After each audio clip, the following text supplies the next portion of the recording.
Hello, this is Gio, and this is a toilet, and this toilet has a problem, and it's kind of leaking, and it's leaking from the bottom here. I'm not sure if you can see some staining right at the base here, but we are getting some leaking here, and because it's not caulked, it is coming out. If it was sealed and caulked, you might not be able to diagnose the problem as readily, but I know that we do have a toilet bowl gasket problem. Now, the toilet bowl gasket goes between the toilet and the floor, and it kind of seals things up, so when you flush the toilet, all the water and debris only stays in the bowl and through into the discharge pipe without leaking. And this gasket is kind of a rubbery substance.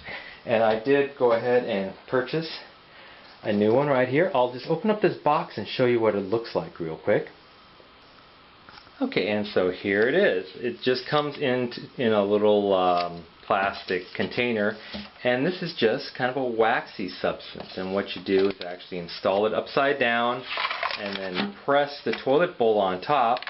The plastic part goes into the pipe, and so you put it into the pipe and then squish down the toilet bowl, and that forms a seal between the floor, the pipe, and the bowl.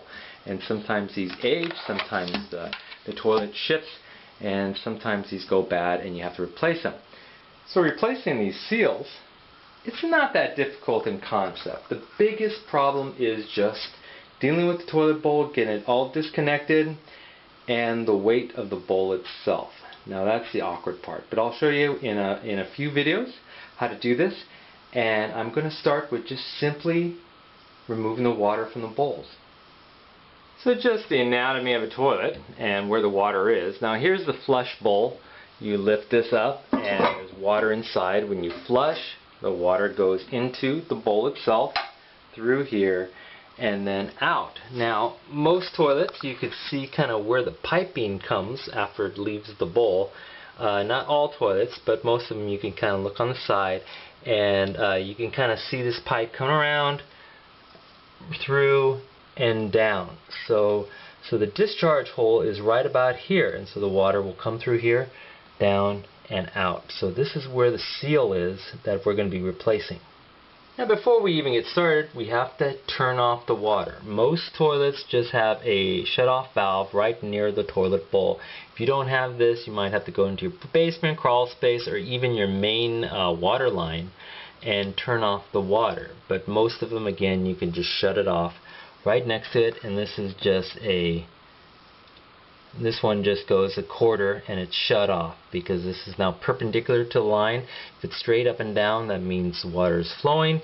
Perpendicular, it stops. Sometimes you have a knob type, then you have to twist it all the way shut. And to make sure it's shut, you just come up here and flush. And if it does not fill up, let me lift up this part. And this is a water saving toilet. So what I'm going to do instead is just keep it open.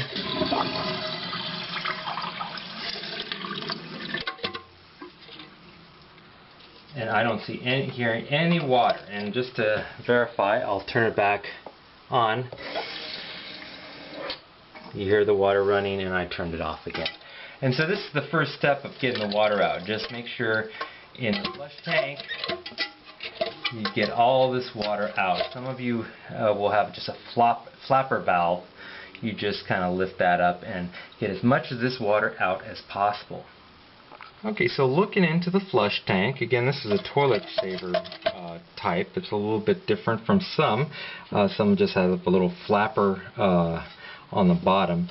But just kind of try to get as much out of this water as possible, but you're always going to be left with at least a little bit of water in the bottom of the tank. And what I like to do, some people like to just get those big sponges and put it in and wring it out. You just kind of have to do little by little. I like to get some old kind of towels and kind of soak up the remaining amount of water that way, and just kind of soak it up as best you can. And then And then take it out, wring it out, and just do that over and over again until you get as much water as possible out. So I got most of the water out. There's a little bit of dampness there, but nothing that will flood the floor. The next goes, you go to the main bowl. And now, this one's a little more trickier. Now, you could either, here, let me get rid of this light.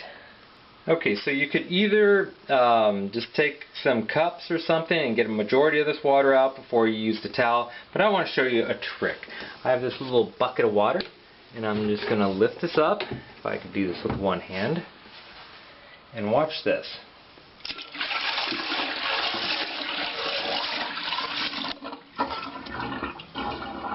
Watch that.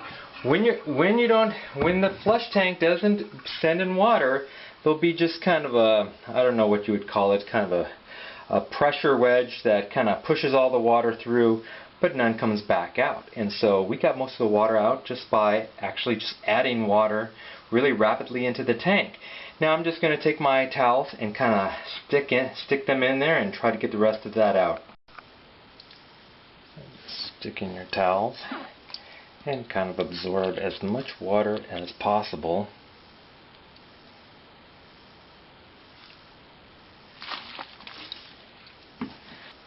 And the beauty with these little towels is you can kind of stick them in kind of up the pipe without losing them, and make sure it's all nice and dry as far as you can get back, and at least for that first bend. Now I don't have any gloves on. You feel free to put on some gloves if you want, some rubber gloves.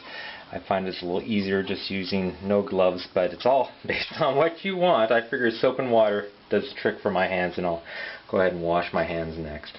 Okay, so with the bowl pretty much dry and the flush tank pretty much dry, we change our attention to the water line itself. We already turned it off, and you could have detached this after you took all the water out of the flush bowl. You could have detached this line. Don't do it beforehand because water will flow through the hole you create. But now that all the water is gone, I have a couple of towels here because a little bit of water will probably, this little line is just hand screwed. You might need a wrench depending on the type you have. But a little bit of water will come out of here just because there's some residual water still left in here even with the valve off. And then we just take this off like that. There's a little bit of water. Get the water out. Excuse me. And so just let it drip. Shouldn't be that much water. And there we go. We have everything disconnected. We have no water in the flush tank or the main bowl. This little trap here is pretty much dry, and then it goes down here. There might be some residual water left in this little bend here, which will drain out when we remove the tank. But it won't be that significant. We'll have some towels available. So we're ready for the next step. We're done with this video. The next one, we'll start taking this toilet apart and seeing what the seal looks like. See you next time.